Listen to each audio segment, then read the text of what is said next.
What's up, people, man? Thank y'all for tuning in. Happy Monday to everybody. Hopefully, everybody had a great weekend.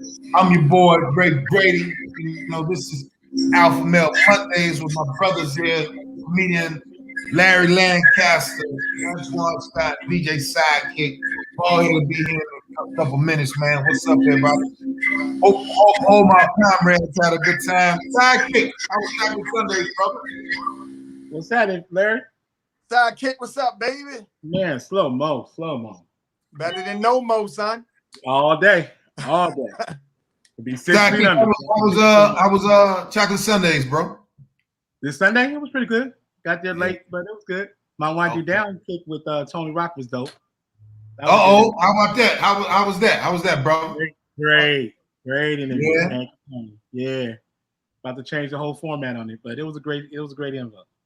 Just do you do it live with Chocolate Sundays, or you do it on your show? So you do it already with the built-in audience. Yeah, it's me and Chocolate Sunday right now. Dope. Twan, I seen. Look at your news, my brother. Look at your news, dope boy. I got to get my mic unmuted because so pick a mic. Seem like I'm always making noise on my end. Because you got a fucking Radio Shack in there. That's why. I got to wait till my mic get unmuted. So right. My weekend was good. I ain't do much, man. Sit back, relax, chill a little bit. Got some house chores done. Ran the house. Yeah. You got some mulch. Huh? You clean your gutters? No, man, I was out there making the mulch, man. They get the mulch pulling up some weeds out the front, man. You know, you gotta do, man. Yeah. What's up, everybody in the chat room? Thank y'all for tuning in. Grady Gang in the you had to get a new sump pump. See, that shit you only hear when you got a house and shit. A motherfucking sump pump. Yo, man, we appreciate it. Nairobi Star out there from Amsterdam. What's up? Salute. Checking in with us. What's up? Amsterdam. They said it's 2:35. Amsterdam. You can walk in and buy weed in a cafe and shit in Amsterdam, yo. Are you serious? You was out there? When I was in the military, I didn't go to Amsterdam. I was in Rotterdam, which is one of the largest port cities in the world. And I spent like 6 to 8 weeks there when we came back from the Persian Gulf, and we had the vehicles and all the tanks and all that shit. Yeah. Came from over Iraq, and they shipped them over to Holland, and then we had to pick them up off the port because the conquistadors, that's what they call them, the motherfuckers who worked on the port, they went on strike, so they got the army motherfuckers to do their job. Holy shit. Amsterdam, huh? So we can literally, us four can go in there and be like, we're gonna buy weed. Yeah, no, the way it worked, they got a cafe, right? Like how you go to a Starbucks and you get different coffees and shit. They got a menu with different weeds, and you smoke it in there. And in the cafe, sit in there and smoke it. Oh shit. Now, do you smoke, Larry? No, I do edibles now, very, sparingly, and I just started doing that. You got a whole lot of tripping over your words just now when he asked you that. So,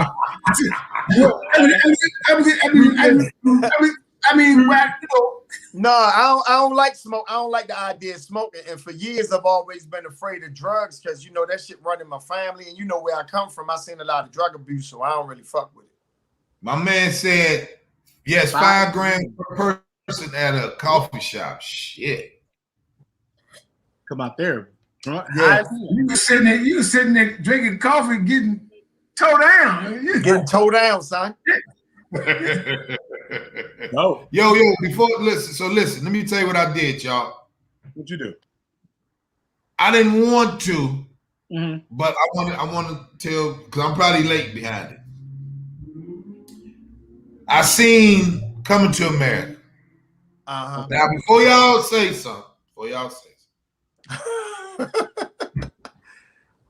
I wasn't feeling it. All right, I wasn't feeling it, Because let me just tell you why. Let me tell you why. To me, you in America for 2 minutes, and then the rest of the time you in Zamunda, right?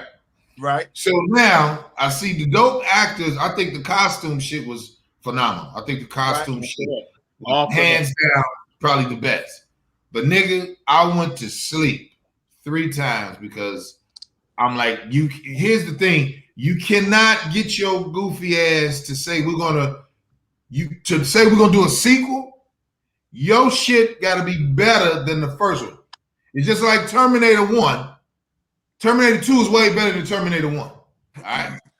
So for these motherfuckers to fuck with a hood classic, it missed the mark. Now, even though it costs $135 million and niggas got breaded, yeah, that's what the bag was. I do the numbers. I go to the credits. Fuck the shit.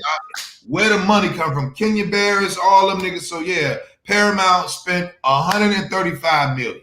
Paid Rick Ross. Rick Ross is even in the motherfucker. French Montana's in the mother. What in the fuck for? Right? But whatever. So I said, okay, it lost its mark. I liked the fact that Jermaine Fowler got a chance to get off. I know youngin.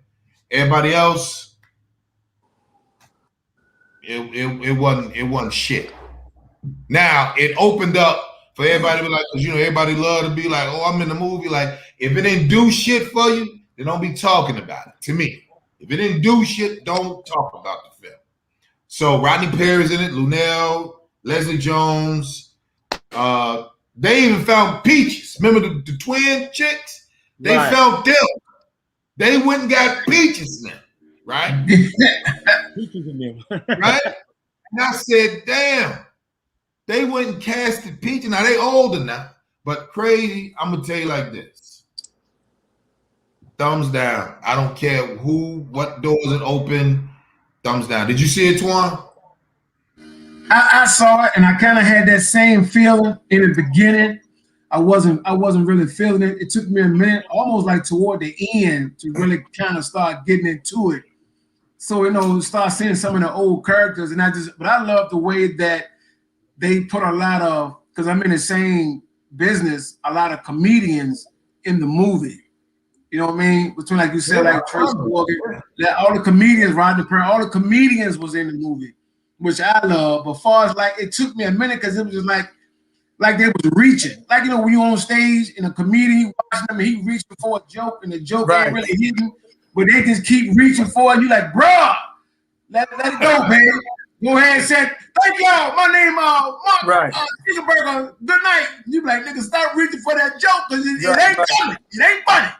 Let it go. So it felt like the movie kept reaching and reaching, and it took me a minute. And then because of COVID, they hit the graphics, like when they was like out there with the lion or whatever. Yeah.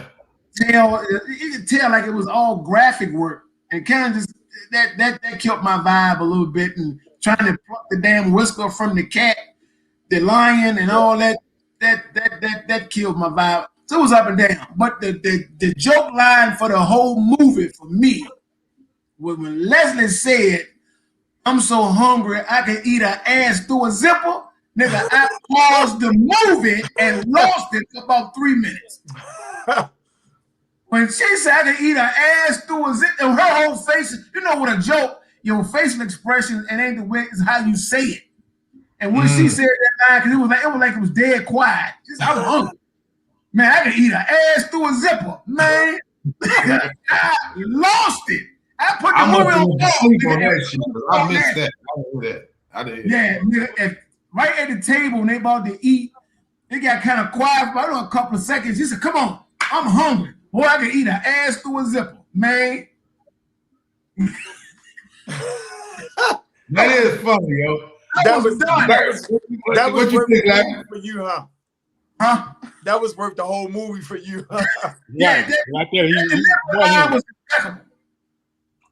You was about to say something, Grady? No, I'm saying, Larry, what you think? I was getting all y'all opinions on when you talked about it last week. Go ahead, Larry. I can understand why people would feel the way you felt. It was a lot of reaching, but here's the way I felt about the shit. All right. it was in keeping with the original one. Like for me, I don't really know where else they could go. So I think it was a matter of taking advantage of the fact that we're in a pandemic. Bringing back something that's nostalgic. Motherfuckers is locked down there in the house, so you know people gonna watch the shit. It was a smart business move. And here's what I like about Eddie Murphy's movies. He always makes black people look so beautiful in these movies. Like, you really are proud to be a black person. I remember when I first saw Coming to America, to see black people well dressed, being kings and being regal and shit. To see the fucking orchestra of it. You know, it's like real big shit. The production of it. I really appreciate that aspect of it. And so, just beautiful black people, just watching them on the screen. And you would think in 2021 that really wouldn't be that much of an issue, but it is. Yeah. And so I appreciate Eddie doing it. He did it for Boomerang. He did it in Life for Boomerang. I didn't know what a boomerang was. Yeah, I was like, what did he say? He's like, boomerang? What? Nigga, I said Boomerang. Boomerang. I said, who was in that one? I'm gonna let that go, Twan. You say Brady heard what the fuck I said. He did it for Boomerang. He did it in Life. He definitely did it for Harlem Nights. He always has a beautiful all black cast, and even when he has white people in it, they are like almost like props. It's not they're not the main focus of the movie, and so I appreciate that about his movies. Now, yeah, they was fucking reaching. I gotta get because come on, yo. You got somebody pregnant, and then that lame ass story that Arsenio Hall told just to justify this. I'm like, come on, yo. And Antoine, you was right. It's like when the motherfucker running out of steam and they start fucking with the audience, like, so where y'all niggas from? Like, it was that type of shit. Give it up for the ladies. Yeah, give it up for the ladies. Give it up for the lighting in this motherfucker. Like, it was. Where my dogs at? Yeah, it was. Give it up for Obama. Remember when niggas did that shit? That was my dogs. Yeah. Give it up for we got a black president. So it was like that type of shit. But Michelle Obama was real first lady. Yeah. But I did appreciate the majesty of the movie. And you really couldn't get that much traction out the shit based on where the movie left off from the last time. So it was I expected it to be what it was, and I appreciated it for that. Sidekick. Because everybody's saying, so you probably did the parties and everything. How you feel about it? I was, to be honest with you, when it was over, I was just proud that, we got some black shit out here that we can, our kids can watch. You know what I mean? To me, it wasn't for us. It was for the next generation who wasn't who didn't see Boomerang. So, a lot of those jokes. I'm Boomerang. I mean, I'm sorry. Boomerang. Yeah. A lot of the jokes were the same jokes played over again. A lot of when he woke up, he said, "Oh yeah, it is our anniversary." It was the exact same thing. Oh yeah, it is my birthday. I mean, a lot of it was the exact same. But for a 20-year-old, because this is 30 years later, 15-year-old, they seeing black in a whole nother way. Right. You know what I mean? That's not shaking their ass. That's not talking crazy. That know. That so for that I took it and I said thank you because we had something out here that showed us, in a like you said, in a king way, in a dressing a way that funny. Leslie was off the hook. I mean Tracy, they all did their thing. So I don't think it was really for 30 years later. What he did was smart. He had to make it for the next generation who don't know Boomerang, because we like Larry said, when he ended it to Boomerang, he ended it with this is it. Like there won't be another part 2. There's not going to be a part 3. This is it. This is the movie. And if you remember, when it first came out, it took a long time to get that traction. A lot of people were dogging that because that was right when he was coming off the high. So a lot of people were like, here he goes, the same jokes again. So you know, it was a point that it took years for that to become like, oh shit, this shit was really fucking funny. Right. So I think it was, like I said, for the next generation is great. It's and great. You know what? It's funny you say that, Sidekick, because people really wasn't all that crazy about Life when it first came out. Nope. People really wasn't all that crazy about Harlem Nights, but these not at all. movies eventually became classics. Later on. And start saying it's from the movie, and that's what started catching attraction. You know, right? You start saying from it, and you were like, "Oh shit!" And so this the other thing, Grady. Sidekick had a good point. It's kind of like when Beyonce remade Before I Let Go. Exactly. The old heads who remember the original was like, that's some bullshit, don't touch. Right. But the new motherfuckers is like, they love it. Yeah. And so it reignites and it even brings more traction to the original, because then people say, oh, okay, let me go check out the original. So it's actually it's like a legacy builder. It keeps keeping that legacy alive. Yeah, it was smart how he did it. That's the only way he could have did it. That's the only way he could have did it. You got to give Eddie some love too, man. Still playing all those characters also. Oh yeah. You know, playing the guys and with the two guys in the barbershop. That's chipping by now. Sexist. Even though was it Rondell Watson sounding like what's his name? Red Boucher? Red Boucher? Yeah. That's what he was sounding like.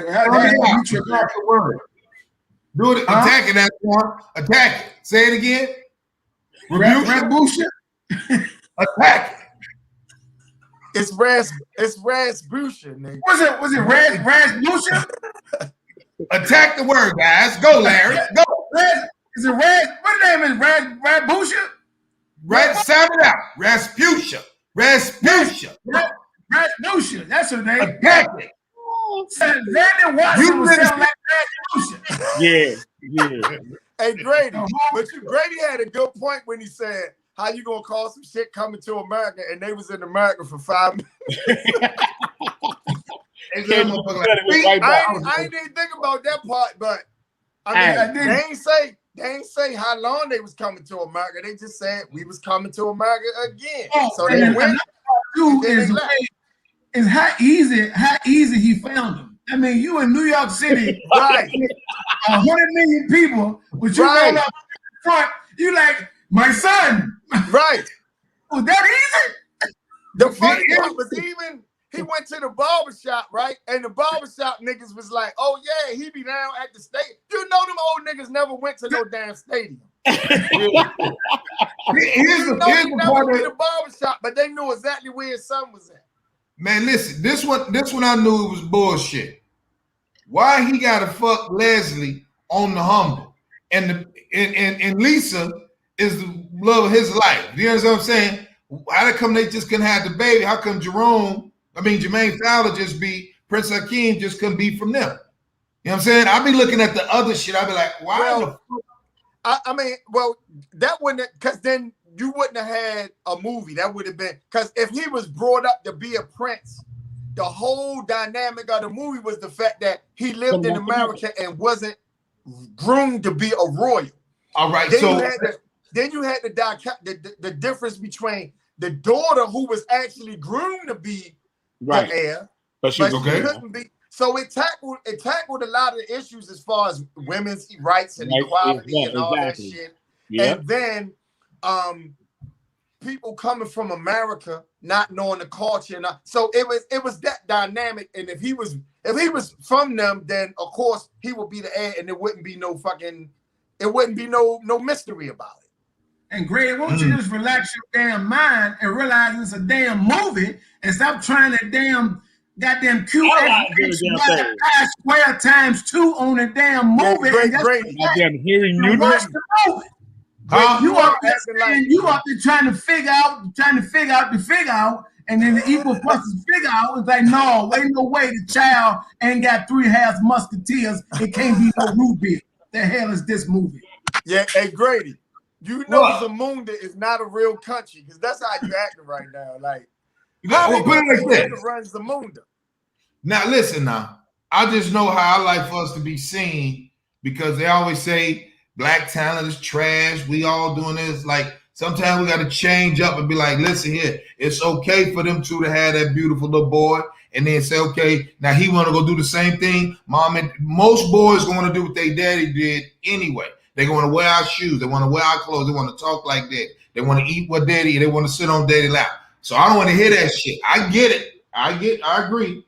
But I just said just a little more. They could have, because I only wanted the son to fuck with the chick that was doing his hair when I seen her. When I woke up, I'm like, yo, that look, she bad. I knew that was gonna happen. Huh? But you know what though? It would have been better if they would have had a son, like you said, and then he went to America to find his bride the same way Eddie Murphy did. Right. They could have got some traction out of that. That's all I'm saying. I'm just saying when we get down to, even when cats come on here and they paying attention to Alpha Male Mondays or Alpha Nation, the first thing dudes is trying to figure out, well, why they alpha males? And then we got to separate the situation, like, because we not cute. It's another way to be men, because we not cute. That's why. You know what I'm saying? We know how to, we not cute. Right? But this is small. Work every week was impeccable. Every damn week. Always someone with your damn hands or fingers every damn week. So let me get this right. So you got this husband over here. Every week.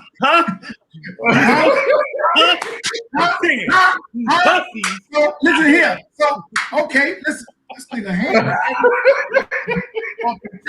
every week.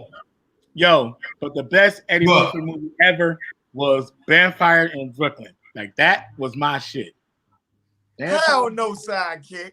Well, let him have it now. Because it was funny when he said, sidekick, you reaching now with that bullshit. I mean, Vampire Brooklyn was a good film. Because he said, Beverly Hills Cop 1 or 2 for 48 hours. That motherfucker said Vampire in Brooklyn. All black people. All black. And come on now. Now I'm gonna tell you what it was for me. It was the first Professor Clump, the Nutty Professor. Yeah, and I'm gonna tell you why. Eddie Murphy, if they would have had the Oscars for comedy, then he definitely would have won this shit. Yeah. So wait, so you mean to tell me you four? Well, my three brothers up here, none of y'all like Trading Places, really? Yeah, we talk that, but we're talking about strictly the all black movies. But Trading Places and Nutty Professor was not his movie. Vampire Brooklyn was his movie. He put everybody in that movie. And everybody in the movie was black. Nutty Professor wasn't his movie? I mean, it was his movie, but he did produce Vampire Brooklyn. It was all him, just like Captain America was him. He picked the director. Nutty Professor was they hired him. I mean, he was a star, but I'm saying as the vehicle, like he wrote the movie, put the directors in place, hired the cast, everything. Vampire Brooklyn was his movie. Okay. That's why it was all black. It was all black. I mean, I ain't gonna argue because you said that's your favorite. So, but Nutty Professor was all black too, sidekick. Yeah, I guess you could kind of say. But here's my point. Just I'm saying, as far as sheer acting, that performance was yo, when he did all those characters at the table. At the table. That's and each one was unique and authentic. Independent attitude, of each other. Yeah, that shit, man. That was. They should go back and give him They should go back and give him a legendary award just for that because he did. And I think because it was a comedy, they didn't take it as seriously as they should have taken it for the acting ability of it. That's so. True. I guess it ain't safe to say that y'all ain't never heard of Cassius Clay.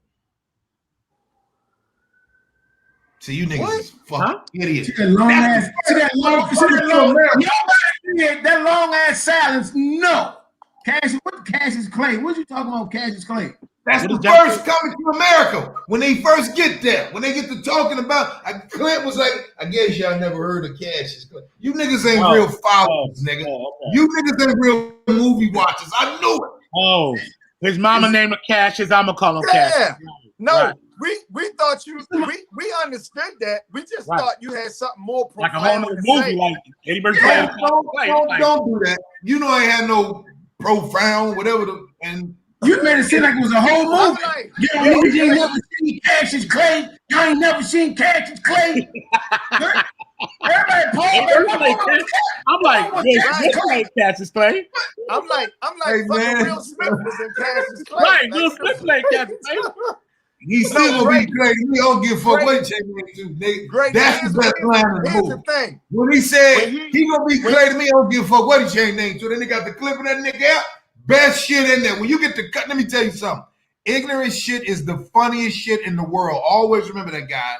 He said he gonna be Clay. Don't give a fuck what he changed name to. Nigga, that's the best shit in the world. Fuck all that. He said, mama, his mama called him Clay. I'm gonna call him Clay. Yeah, there you go, Larry. Yeah, you said that without even putting the Baltimore in there. Do it again, Larry. Don't get a hype now because your ass said the wrong thing and here. You said the wrong line. You got the wrong lines. Like you said something profound, and you said the whole thing wrong. It's still. Hey, Nairobi Star said distinguished gentleman. Hey, man. Hey, Nairobi. Hey, Nairobi, we get it, bro. Only good thing about that movie was Shirley Ralph. That's a bad man. When I was a little boy, whoo, I used to want Shirley Ralph Jamaican ass. Oh, hey, Lord. She's still beautiful. If you watch Shameless, she's actually on still no. That's Vanessa Bell Calloway. Shirley Ralph was on. Yeah, she's beautiful. She was on. Shirley Ralph was on. Ray Donovan. Ray Donovan. That's it. Right. Yeah. See that, Larry? I watched TV. Vampire in Brooklyn. What's that? Angela. What's her name? Angela Bassett. Yeah. Come on. Beautiful. Come on. That alone. That alone, funny ass watching her alone is good enough. All right, look. Let's do it like this. Ass movie. That's definitely one of the funniest ones. So let's do it like this. It's 4 of us in here. You got to name one. You look like Ashton Simpson. And look, when the nigga hand fell off and John Witherspoon was like, "Look at this shit." That shit was brilliant. That shit was brilliant. And then he said, real quick. Remember what Deion Hardison said? Talking about you was in the neighborhood. Your ass don't even live around here, motherfucker. Man. That was funny. You know what? That movie was funny. That movie was funny. But look, let's do it. Let's do it. Back then, favorite actress. You got one actress, right? Mine is dead. I'm going to say mine to last, and then we're going to get into it. Antoine, favorite black actress. Now or then? Whenever. Period. You only get one. Felicia Rashad. Okay, sidekick took his. Cicely Tyson. Larry? I'm kind of with Twan on Cicely, but if I got to say current, I would say Kimberly Elise, who probably would make a great Cicely Tyson in the biography. In the biography, yeah. Now mine, she's dead. Probably the baddest broad out there. Diane Carroll. Oh, Julia. Yeah. See, I'm fucking with trendsetters, nigga. Nigga, Diane Carroll wasn't known for acting. She just was beautiful. Are you fucking kidding me, Larry? That's like picking J-Lo as the best singer. Get the fuck out of here. Wait a minute, Larry. Wait a minute, Larry. You know she's the first black female with a sitcom. You do know that, right? Yes. First time. All right, then we got to say nothing else. So how y'all been? Okay, so Flip Wilson was the first comic with his fucking own show. That don't mean he's the best. I ain't gonna say I said female. He's one of the best. Talk about Flip Wilson. I was saying that in context of Flip Wilson was the first motherfucker to have his own variety show, but he wasn't the best comic. The first doesn't always mean you was the best. Jackie Robinson wasn't the best baseball player to come out of the Negro leagues, but he was the one that they knew had the right temperament to make that shit happen. He wasn't the So best. Satchel Paige didn't count? Huh? Satchel Paige didn't count for the Negro League? No, what I'm saying is he wasn't. Jackie Robinson was not the best player at the time to pick from the Negro Leagues. He had the right temperament. You're right, Mo. I see it. Go ahead, Mo. You see what I'm saying? I got you. I got you. Okay, I get it. I'll take that. Yo, but I'm just saying. The first thing always I'm not saying Diane Carroll wasn't a good actress, but when I think of great actresses, she don't come to mind. She's just a beautiful woman.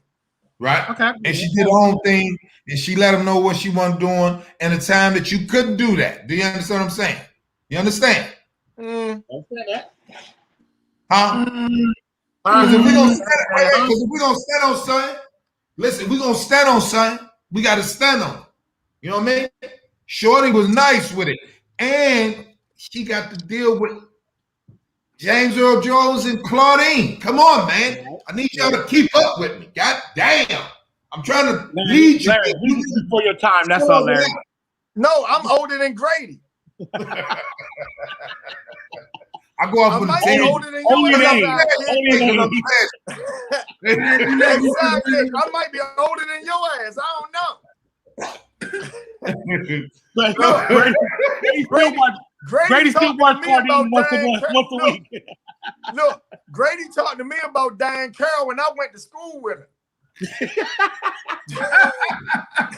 I know, D. Back in the day. We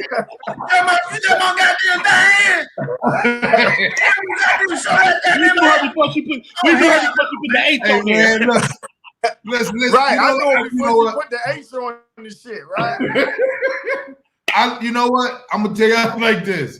I get passionate, so don't take it the wrong way. I just get passionate about we giving us our own, goddammit. You know what I'm saying? Because it's a trendsetter. Myself and you niggas up here with me, we trendsetters. So I take it personal, but on the passionate side. I don't want to, you know what I mean, brawl over it. But I'm saying passionate. You niggas should have said Diane Carroll before all that other shit.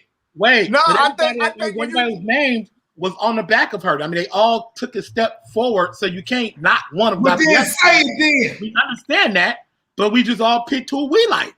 And also, but you didn't say it though. I don't know if she came before Cicely. No, she didn't. No, she didn't. No, so Cicely. She didn't get Cicely Tyson a sitcom. The fuck you talking about, Larry? But she was a trendsetter. Hey, Larry. I mean Grady. It was Cicely's show, but she turned it down, so it became Diane. Now, how you like that shit? Cicely was like, "Nah, I can't do that." Diane said, "I'll fuck with it." She was like, I ain't playing no damn welfare money. I know what you're trying to do. You're trying to make me mad, and it's not gonna work. I'm gonna look over here because this is my happy place. In here, I'm gonna look right there. I'm just thank you, Ron. Hey, Larry, I gotta shout you out. Your flyers and your pictures this week, man, you was on the fly tip for chores. Like, so when you say how old you are, I'm thinking about the flyers. I'm like, nigga, you look like you was supposed to be in the club. Like, right? You ain't seen Larry's wardrobe, sidekick. I'm telling you. I've been knowing this man a long time. You ain't seen Larry. He done dialed it back the last couple years now. That's fine. I was like, when I met the nigga had on. Hey, listen. When I met the nigga was rocking the Marlon Jackson outfit when they was in the Jackson 5 cartoon. With the jacket, the same movie. Nigga, that nigga was 10. Larry I'll be like, damn, in the comedy club, nigga. That nigga got a whole. He's spin. You don't know, sidekick. In it, he don't know, Twan. Tell him. Larry coming that motherfucker with a butterfly wings on. Got that.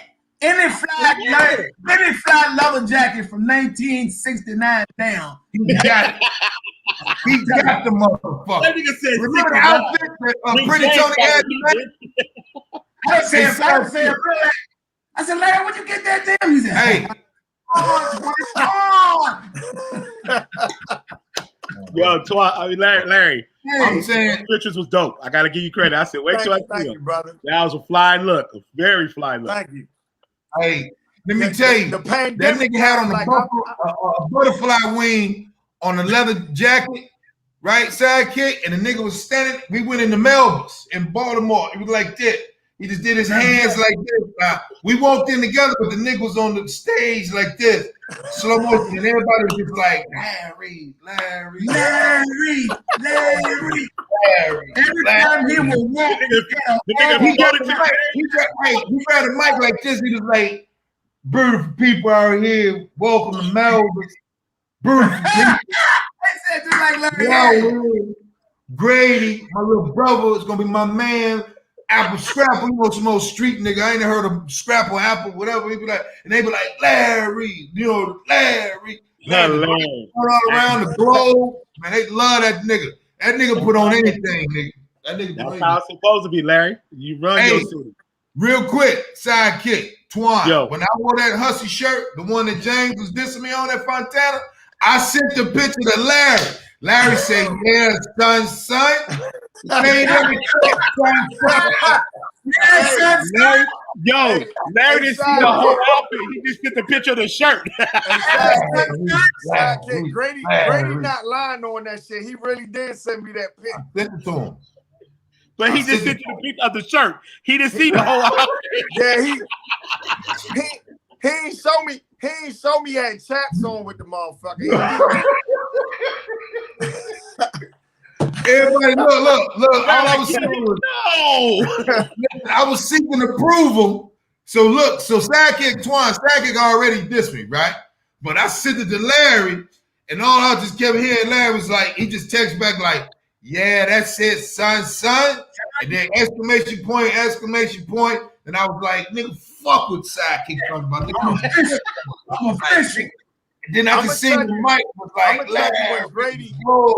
Larry. I'm gonna tell you what Grady had the slickest shit when he did First Amendment, and he came out with that motherfucking dress blue marine jacket. You know, I don't like that. I don't want to hear that. I don't want to talk about that.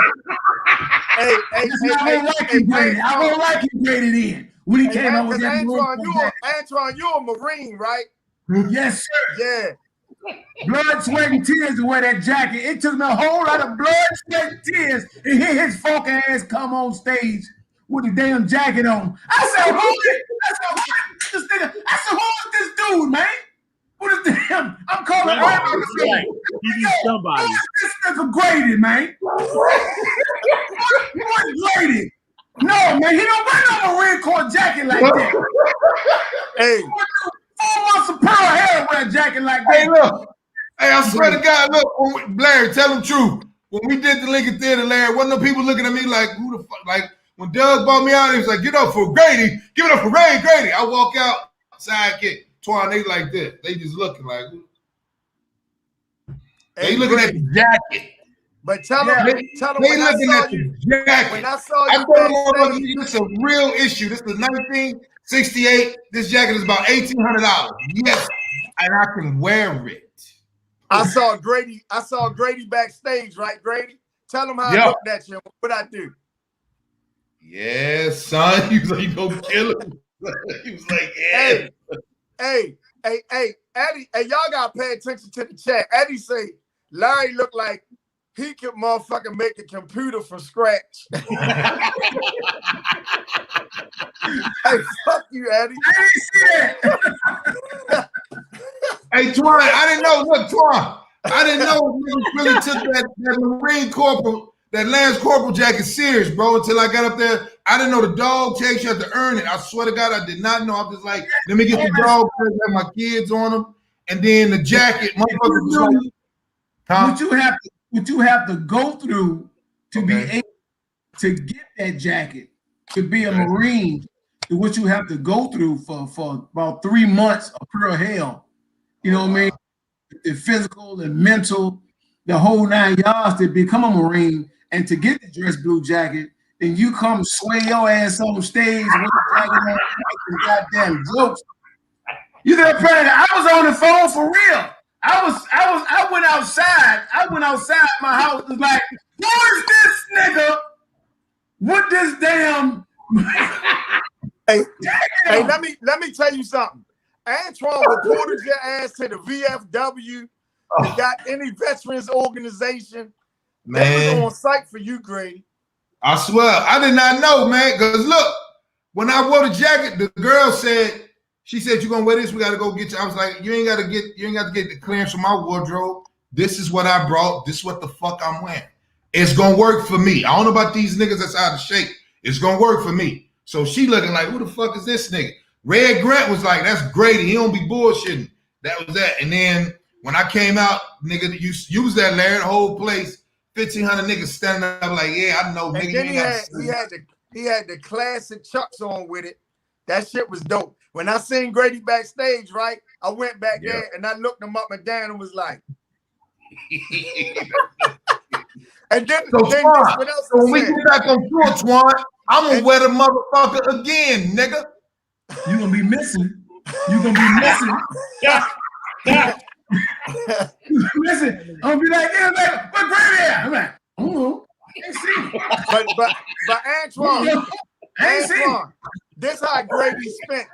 He said, I wore it, because motherfuckers asked him about the shit. That's what this how Grady did it. Grady said, I wore it in honor of what'd you say, your uncle or your father, somebody who was a man on the battle. He died in So that's how I got away with doing the shit. Yeah. Right. That's almost like, would you like wearing a fraternity type jacket? Right. Like you wearing a Q jacket on stage. Look like you like, who you players with? He got him up on Q. He ain't this. They ready to destroy your ass. Yo. Hey, I was scared though. I ain't gonna lie. When I walked out, them motherfuckers was in there looking like, what the fuck? Dressing with fashion, hilarious. I swear to God, great one. You right, G. You right, man. So I just wanted. I didn't know what to do. I was like, what in the blue fuck is going on? But I had to win because.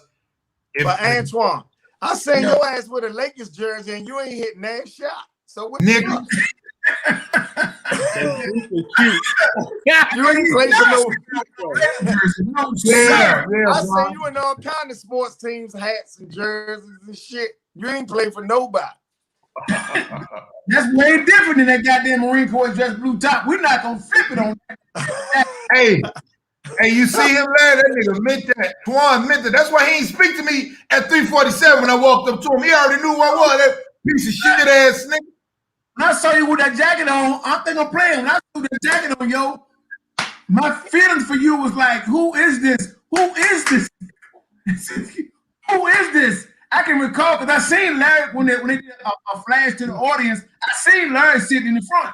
I seen Larry. I think I texted you or called you or something, Larry, to say I had saw you.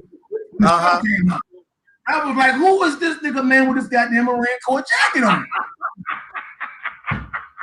I think I stood up in front of the TV and was like, this nigga with the jacket on. I ain't think none of your jokes was funny. You like this. Ha! Next one. Hey, boo that nigga off the stage. Hey, Twan, look, I had to rip, G, because niggas was looking at the jacket, bro. I had to rip. So when I say, when Mike F sent me the text, like, yo, nigga, you murdered. Like, yeah, 93 million homes said so too. So I'm good. So that was season 3. I had to win. I'm talking about being funny. Fuck the jacket. No. Yeah, you couldn't. Yeah, you couldn't wear that motherfucker and not do good, yo. I don't want Twan mad at me. I didn't mean that, Twan. I'm saying I wanted the funny. Fuck the jacket. Yes. Nope. Stop right there, Twan. I don't want any trouble. I'm just saying, when I got on stage and I got the motherfucker my mama house, nigga, and I'm gonna wear it again, nigga. What? Uh-oh. You see that nigga face? Antoine, you say he gonna walk right by you when he wear it. He gonna walk right by you. Yeah.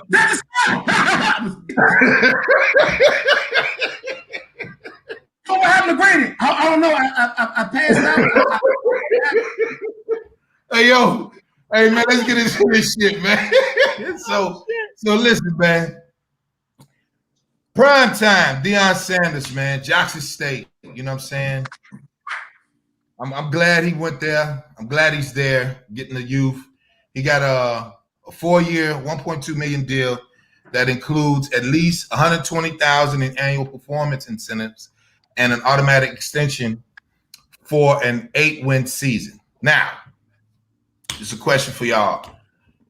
Is it worth to bring a former player / coach like Deion Sanders to HBCUs to give the players screen time on ESPN and a greater chance at an NFL career?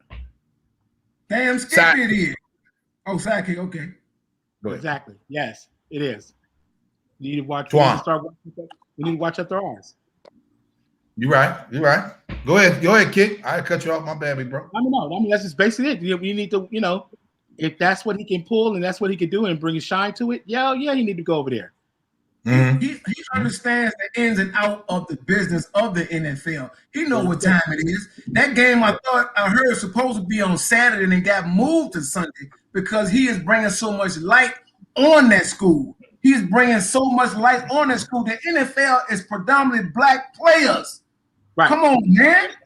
Those kids supposed to be going to HBCUs, but they can't compete with those top-notch schools as Michigans and Alabamas and Clemsons because they got that bread. They know how they can feed off of these black families that's trying to survive. They're getting slid some money to the left and to the right. They're being taken care of. And these HBCUs can't do what them schools can do.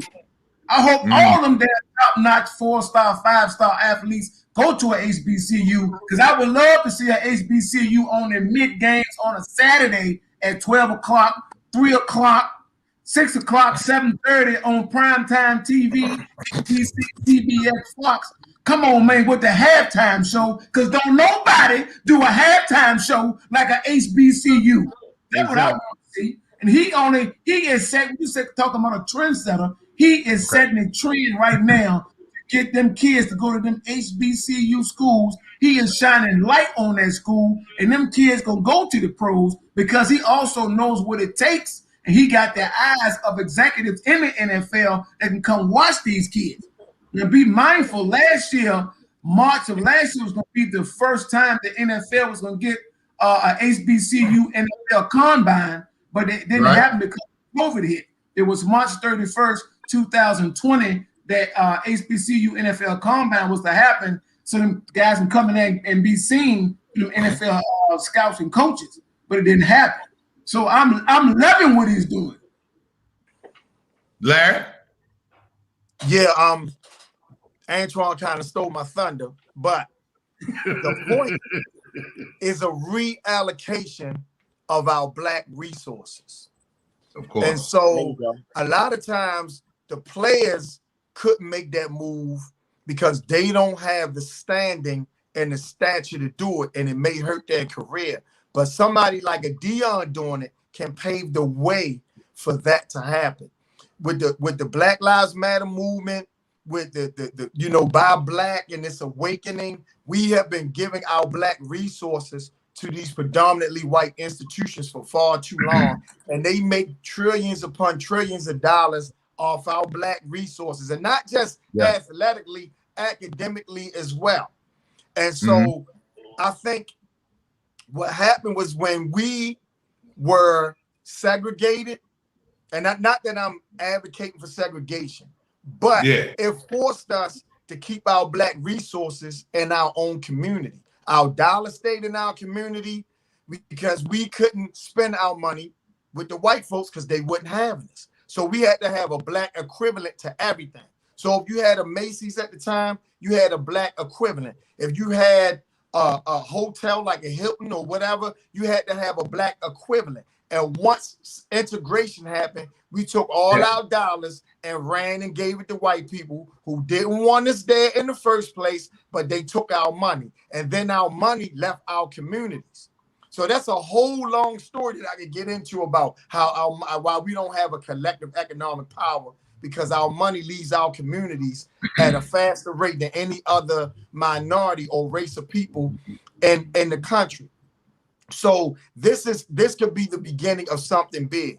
And so I applaud Deion for doing it, because I think he gets it, and I think he knows why he's doing it. Because think about it. Before they had black players, and before they were allowed to play, right? They had to go to HBCUs. So the HBCUs, they were strong. And so what happened was some white coach was like, all right, if I can just get one black player. And so then the other white coaches, because the black players, of course, dominated, then they had to follow suit. Not because they wanted to, not because it was the right shit to do, but then they had to do it to compete. So if all the black players went to HBCUs, then they become the Dukes. Then they become the North Carolinas and all the other schools. It's just a matter of where the resources go. And so where the resources go, so goes the money. Hey man, that's a brilliant point. You know, even when I did the research, and I remember, y'all remember Doug Williams that won for the Washington Redskins, and then the next year he was traded to Tampa Bay, and then from that, now he's head coach down at Grambling. So I think and that's before Deion did it. You know, he's been at Grambling for some years now. You know what I'm saying? So I think all of them should. You know what I'm saying? Cam Newton will be a great coach, even him dealing with the little boy with the little scandal and all that little mess. You know what I'm saying? Cam will be a good. He can speak that language. Plus, through his style of fashion with these little kids wearing and stuff, and you know, and he's still good at what he does. You know what I'm saying? But I think kids we need to go back home. That would be dope if the NFL was broke and then we started the BFL. You know, the brothers. Yeah, because after the Kaepernick shit, I stopped fucking with the NFL anyway because their response was so disrespectful to me. Yeah, I just felt like it was not even about Kaepernick at this point. They just didn't, and now they want to do this shit because they want to be on the right side of history. They always do something. They always do something when it's fashionable. So now it's fashionable not to be racist. But that's not really your true intention. Your true intention is fuck you niggas. And this the other thing, even from a business standpoint, right? Mm-hmm. If you know most of your league and most of your star players are young black males who are making good money, who drive expensive cars, who are more likely to be pulled over by white police officers because most of the time they don't even know these guys if they ain't in a helmet, right? So if you're a big black, strong, strappy male and an expensive car, the police pull you over, you can be shot. And this is what Kaepernick was trying to, we millionaires, we young, we gifted, and we black. But this is an issue that still applies to us. And so we was using this platform to bring awareness to the shit. And they blackballed him and blackballed anybody else who stood with him. And then tried to hide behind the flag and the troops and all that other bullshit. But these the same motherfuckers who stormed the Capitol, who fucking hurt and maimed and killed police officers, the same motherfuckers who say blue lives matter. See, that's the thing about racism. Right next to it is hypocrisy. And so they use shit to justify these ridiculous ass arguments. But 15% black people made 15% of NFL's viewership. They ain't give a fuck about that. You know why? Because all of us didn't stop watching to make it count. Make it count.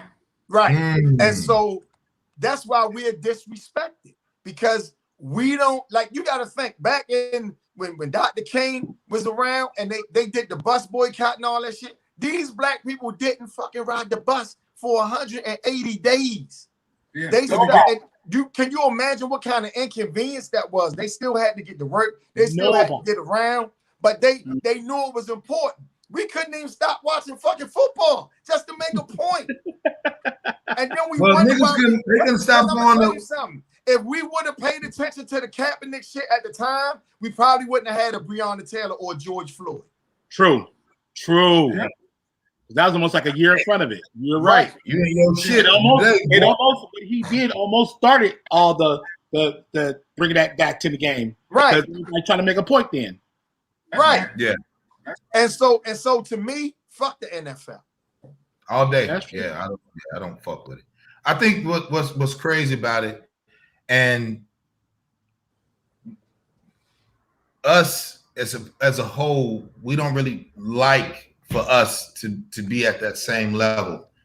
You know what I mean? With each other. We like to be able to stand down and look at, I'm stunting, you know, even though we joke a lot about it, but being comfortable in your own skin as a whole, we don't like that shit. Even when I get on the shows and be like, niggas need structure. And niggas be like, oh, nigga, all niggas like, nah, nigga, you black folks need structure. That's the only way we gonna get it. That's the only way. You just said it. You just made a painful point. You just said we couldn't even stop watching football for the greater good. Mm-hmm. If you listen to the third verse of the motherfucker, we don't know our history. We don't know our history. We don't know about our kings. Like he said, we really don't know about Gucci and Dolce and Gabbana. So we can learn what we want to learn. What I'm saying though is, like he just said, our generation and even generations past us don't know how long it took for them not to ride the bus for that to change over. We don't know how long they stood for that. We got so complex with having what they give us. Yeah. That we feel like we made it. So put it like this. Remember when they was trying to boycott Gucci and all that? Niggas couldn't wait for them 2 weeks to go back and get it. It ain't last no time. I was about to make that same point about that Gucci and Polo. How many times we done boycotted Louis Vuitton, Gucci, Polo? Don't no time because we can't stick together and make a change because them white folks know they gonna wear it. They got this stuff. They got to put it on. They got to show off. They got to do what they do. So they knew it last long. And how you gonna make it for 30 days it was one time? We're not gonna wear Gucci for 30 days. Gucci don't care if you don't wear stuff for no damn 30 days. Not at all. No. They don't care. Because they know in 31 days you could be buying all the shit that you didn't buy for 30 days. Oh. Right. But here's what I always say. Until we make people pay the price for disrespecting us, they're gonna keep doing it. Oh yeah.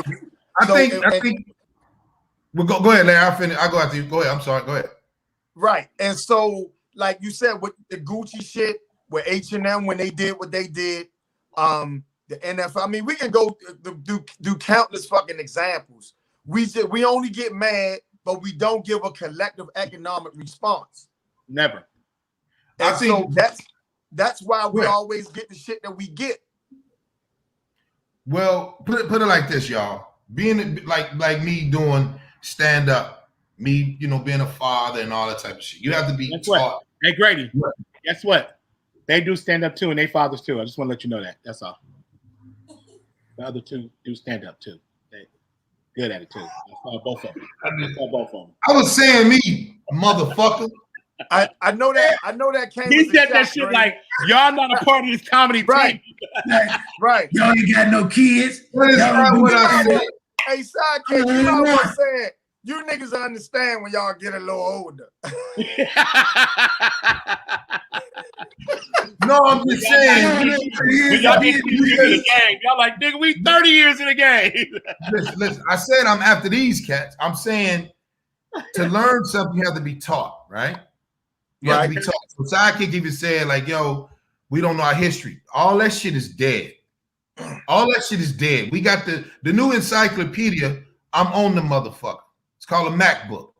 We got iPhones. We got Samsung. I want to hear that. It's time out for like, we don't know ourselves. Nigga, get in tune and stop worrying about reality TV. Wait. The reason why I said that, this is why I'm saying that.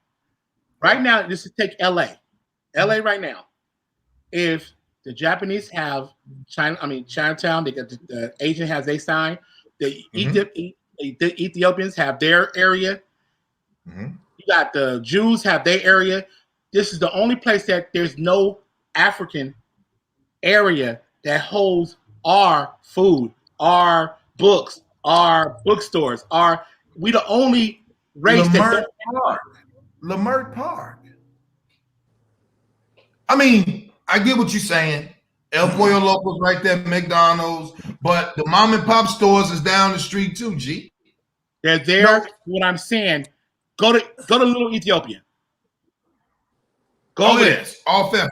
That's all there. Yeah. Point blank. All day. You can find out everything you want to know about that part of the world there. Real shit. I'm with you. I'll take that. A block and a half. And you can find all history of that. When I said we don't know ours, it's not a generation handed down a generation of ours. All right, so let's say this. because I'm not Hold disagreeing. up, Grady. Hold up, Grady. I think what Sidekick is saying is that other races have neighborhoods that reflect their culture and keep their identity. All we have is a fucking hood or a ghetto. We don't necessarily have a Chinatown or a little Havana or a little Italy. We don't have that. So let's say that. No, he's making a very valid point, and it's very fucking true. But after that shit is over, then what do you do? Then you go do it. So if Sidekick says, hey man, I'm finna get me my own restaurant. The sister that Angela means, that was Felicia on Friday, she got a vegan restaurant. People go there. Remember, people go off a contingent of what is the it thing with niggas. Niggas' attention span is fucking 3 minutes. That's black people's problem. We do not want to really celebrate. First of all, we don't even, if it's like Antoine Scott and Larry Lancaster come in, motherfucker gonna be like, looking at the fly like, who is these people? Don't matter. Are you ready to have a good time? Stop worrying about who the fuck the niggas is. Take your miserable ass to the show. Who is DJ Sidekick? It don't matter. It don't matter. We got to get away from that shit. Stop babying niggas. When niggas be like, yo, man, I need an alpha male hat. What's your cash shop, nigga? What you need? This how much it costs. But you can mother like, hey, man, send me some. Hey, you pay $300 for Gucci, little boy. You gonna pay for a lid, little boy. Mm-hmm. Don't matter. It don't matter. It's just we don't get we just get too caught up in what's fashionable. Do you understand what I'm saying? It's like we have adapted our oppressor's mindset. This microwave society, it's just like you notice being here, Kick. You know how many times motherfucker like, Kick, what you got going next? You be like, well, damn, then this nigga just come down the steps. Can he rest? I've seen you do DJ at motherfucking Chocolate Sundays, and females is buying your CDs and dudes is buying your CDs. Then you got to put the box of CDs down and go back up and then restart another show and stand for 2 hours. Hopefully everybody do well. Then you like, man, Sidekick, what you got next? Man, let that nigga get in that big ass truck so we can go home, so he can shut the fuck up for a minute. Let him wind down. You know what I'm saying? Like, we just want too much and we don't have shit. Real shit. I wish, put it like this. As somebody had said, man, when we gonna stop referring ourselves as niggas? And I thought about that. I was like, damn, niggas, shit. Sometimes we do nigga shit though. You know, you gotta, you know, we do nigga shit. You know, nigga shit is you come to somebody cookout and empty-handed, but you got 3 go plates. That's nigga shit. That ain't black. That's nigga shit. I come to your wait, and you talk shit about the food. Right. that you with 3 plates. Nigga got that perfect. Who drank this? Damn. This stupid ass shit. This hell. You and y'all know I ain't playing, man, because it's like if they told me at the cigar lounge, it's like, Grady, when you gonna get your Benz? I don't want a fucking Benz, nigga. If I buy a luxury car, it's gonna be somebody black to design the motherfucker or engineer the motherfucker. I don't want none of that shit. I don't want it. I don't need it. I can tuck the bread instead of spending that, because this would happen. Niggas rather, let me say this, because I know this is gonna fit some niggas on here. Hilarious. Niggas would rather win second and look good first. Oh, always remember that. Well, yeah. Niggas would rather win second to look good first. And look good first. Let's put it this way: a nigga would rather sink the ship because he can't be the fucking captain. You understand? Yeah. Chris Spencer got a good joke. He used to say, if niggas could pull their house up to the goddamn club, every nigga will have a house. If niggas could pull up and that's their house, nigga, everybody have a house. Right? I used to say, if Jordan made condoms, niggas would wear them. Real talk. Real No talk. shit. The crazy thing is, here's the point. A lot of times when you don't have shit, you try to vicariously live through others, or you spend a lot of time, especially us as black people, we spend a lot of time with the designer culture trying to show other people to validate our worth, right? And so when you really, but when you really have a sense of self-worth, you don't have to have designer labels to show somebody I'm worth something or I can afford something. And so that's why we do it. You watch fucking what's the Zuckerberg? This motherfucker walk around like he emptying the trash. Like he broke, like he ain't got a dime in his pocket. All day. Right. So because they got real money, so they don't have to, and people know they got real money, so they don't have to go out of their way to show off. And so I mean, and part of me, and they show off in a different way. They show off in a different way. They go buy a city and show off that way. Right. And first of all, let me say this. I love how black people stunt. I love how black people because we set trends and we set fashion tone. We dictate all of that shit. But you don't have to do designer shit to be fashionable. Money don't give you style. I know a lot of motherfuckers spend a lot of money and still look like clowns in a bunch of gaudy shit, right? So you can do that without spending all that goddamn money to validate yourself. And again, it's because most of us have a low self-worth, man. We don't really think we're worth anything. So we spend a whole lot of time. Look at me, look at me, look at me. Look at me. Look at my my with a bunch of bullshit that don't mean nothing. I just think it's just time for us to stop talking about what we don't have. I had to tell this to my children. Don't tell daddy what you don't have. Tell daddy what you do have. Tell daddy what are you good at. Because I don't want you to, if I've been doing this shit for 20 years and just saying being self-employed for 20 fucking years, you understand what I'm saying? And then find your fucking purpose. Mm-hmm. You understand what I'm saying? A lot of us is playing catch up, we going off of plan B because we didn't really hone into the real purpose. I'm only doing, the reason why I'm funny, because that was my fucking purpose.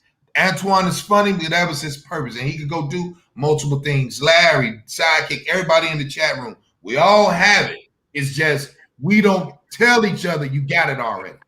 You know what I'm saying? We don't, just like when I came up with doing the Alpha Male Comedy Tour, I went to Larry and Larry was like, listen, long as you get yourself together and you be ready and let the show build, little bro, the show gonna be dope. But when niggas come out and like, man, I'm trying to be the funniest on the show, now Slim, build it up. Don't come out home run because now what if your man came home running or this nigga came home running or shit, we have to switch you. It's always levels of acceptance that we're trying to reach. But then we go about doing them the wrong way. You know what I'm saying? So if motherfucker be like, hey, nigga, you only gonna be respected when you really leave Chicago and bring your ass back home. And then when you do your shows in Chicago, the world come out and see you. But if you in Chicago and everybody feels like, hell, there ain't no worth to see Larry for $50 at the Mile Hall for the Hippodrome, we can see the nigga for $10.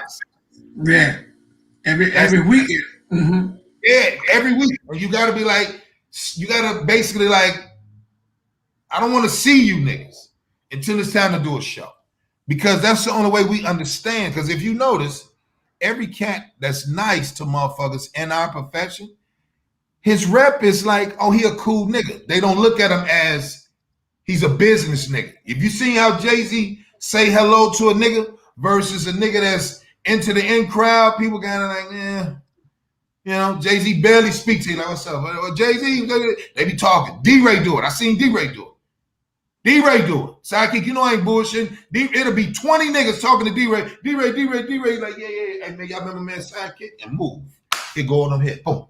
He'll stop talking to you. That's how you keep people paying attention. When you do this and give them time, they feel like y'all niggas are even. This is a business. This is a business I'm in. So motherfucker like, what y'all doing after the show? Not going where you gonna be at. You just paid $50 for the event.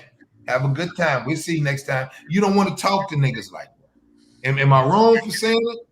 Who gives a shit? I mean, you're not necessarily wrong, but it's a fucking shame that you gotta do shit like that. Yeah. I mean, you know what I mean? Where you gotta be aloof and not reachable and approachable and shit.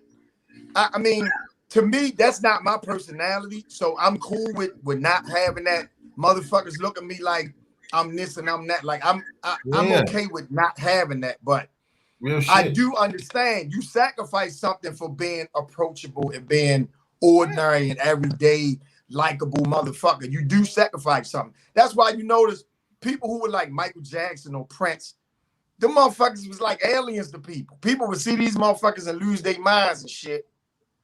And I mean, I don't have no desire for that type of shit.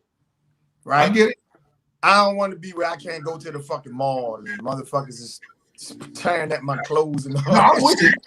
I'm with you. Yeah, it said Larry. Larry. And here's the thing. I do that. Larry said my clothes cost you goddamn much, right? I do that for my own sanity because if I did anything different, then my ego would run away with me. And so that's the thing about you got to control your ego because your ego is a separate entity that can take over your ass. And I got a huge ego, so I know I got to control this motherfucker. Wait a minute, you got an ego, Larry? That's dope. And so we all do. It's just a matter of how big you let it get. And so you can't be a comic, you can't be in show business, you can't be great at anything, not have a fucking ego. So my thing is, you control your ego doesn't control you, and you use it to propel you and benefit you. Right. All right. So what y'all think about this Kirk Franklin, man? Because, I seen a little bit, and, I just hate to see sons and, son and father go at it. Like even when Floyd Mayweather, when I saw the 24 or 30, whatever it was, and he was going at his daddy, I stopped fucking with Floyd Mayweather that day when he was talking about get your ass out of my gym. It's our gym. You ain't shit. I ain't no motherfucking Floyd Mayweather Jr. I don't fuck with the little black nigga. I don't fuck with him because he don't respect his dad. I don't fuck with no nigga that don't fuck with his father that's above ground. I don't give a shit what he done to you. If you said you done moved on from the hurt, do just that. Just that. But because niggas be on some other shit, you know what I'm saying? I just felt like, seeing Kirk Franklin, he done had to, this little motherfucker, he been apologized for 20 years. He done apologized for God's property. He done took Jesus shit, okay? He done apologized for his pornography abuse shit. He done some shit I would have never done. Never. And niggas gonna like it. You know what I'm saying? Everybody gonna like it. Some shit I do in the comfort of my own home by myself. It's I ain't private, telling nobody that shit. That everybody does. That's a billion-dollar business. I think when you start being 10, 15 minutes late for shit because you beating off, you got a problem. I think that's right. And you start being late for meetings and shit because you had to rough one out, then you got a problem. Yeah, you got a problem. But then when I seen it, him and his son, I don't think it's his son, that's just me, but whatever. That's his son, but I'm just saying, whatever. You don't look like him, but whatever. So, do you think he needs to apologize? He has a mother too, Grady. You could also look like your mama. Sometimes you look like your mother. Yeah, sometimes. Your great grandmama. Yeah. Sometimes they could skip the mail and just look like the grandparents. Hey, you never know. Your CB radio fucking with the podcast. That's your microwavable phone. Turn sideways. That's the damn police scanner. Antron, turn your police scanner off. You off, nigga. Fuck you need turn it off. You little black motherfucker. So do y'all feel like he need to apologize for what he said, y'all? Sidekick. No. Hell no, he didn't apologize at all. Well, okay. There's two ways you can look at this. In his business and what he does, right, professionally, what he stands for and what makes his money and what he wants to put out there, then yes, I understand why he apologized, because that's it became public. So now I have to stand on my word. If I'm sitting here preaching gospel and I'm preaching faith and I'm preaching patience and all this kind of stuff, and then I go do the opposite, then yes. But I feel like personally, no, he did not. Because like you said, I mean, this kid said he's been in his life all the time. You said it's not his kid, but he said it's his. So his kid that's his son. And I don't care if you a father, mother, your fucking kids know how to push your buttons at certain times that you just lose it. It's just life. We did it to our parents. Our parents did it to their parents. And when I came up and I did it, I got my ass whooped. So what he got was simple. Like, I was like, what? That's it? That's all he did? My mom would have been like, nigga, I'm coming to look for your ass right now. Stay right there. Stay the fuck right there. And you better not move. Mom, that wasn't nothing. I would have never said that to my mother or my father. But I understand why he had to. I mean, coming from a point, like I said, business-wise, and I'm in the business of promoting patience and love and God, and he had to say something. He had to, and he had to become politically correct. But as far as the little nigga taping what I said and doing that little thing, oh, yeah. That's when Petty Johnson would have came out. I'll still be looking for his ass right now. Y'all still be looking at his ass right now. You trying to fuck off my livelihood now?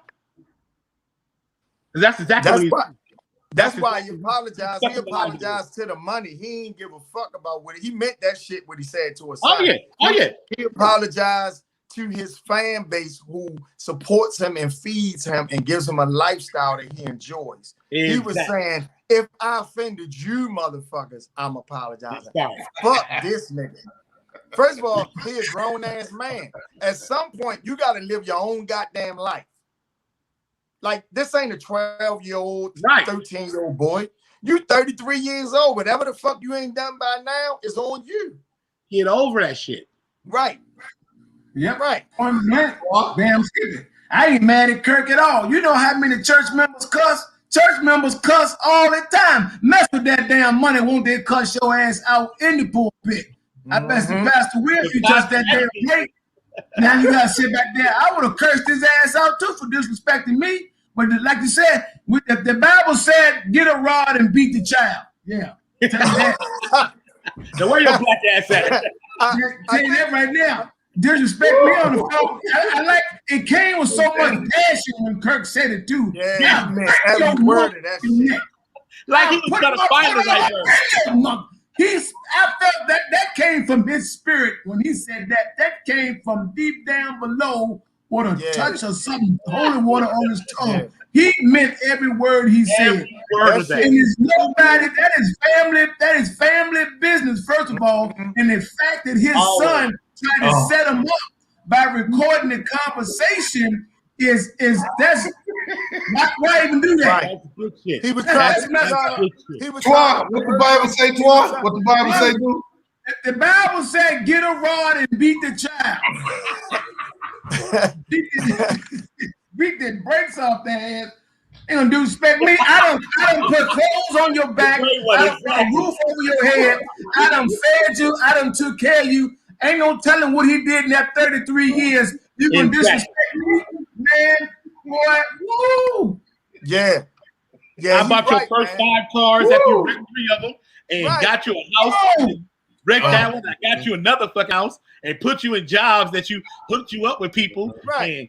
And got your no singing ass studio time and shit. That's why nigga mad. His fucking career ain't take off and shit.